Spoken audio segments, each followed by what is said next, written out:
High বন্ধুরা, পূজার mini ব্লকে আপনাদেরকে স্বাগতম। আজকের রেসিপি লোটে পকোড়া।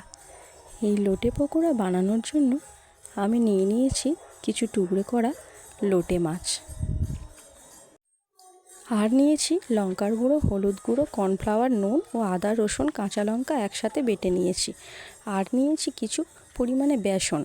এবারে সবগুলো একসাথে মাছের উপর দিয়ে কিছুক্ষণ ম্যারিনেট করে রেখে দেব। আধা ঘন্টার জন্য ম্যারিনেট করে রেখে দেব ঢাকনা দিয়ে। এরপর ঢাকনা খুলে দিয়ে দেব সামান্য পরিমাণে সোয়া সসগুলো দিয়ে দেওয়ার পর হালকা আলতো হাতে মেখে নেব।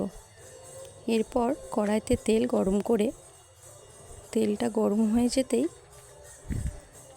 মাছগুলো একে একে দিয়ে দেব। এরপর ভালো করে কড়া করে ভেজে নেব। যেহেতু লোটে মাছ খুব নরম মাছ, তাই কড়া করে ভাজতে হয়। এবার একদমই রেডি আমাদের লোটে পকোড়া, ক্রিসপি লোটে পকোড়া। ভালো লাগলে চ্যানেলটিকে সাবস্ক্রাইব করে দিও। বাই।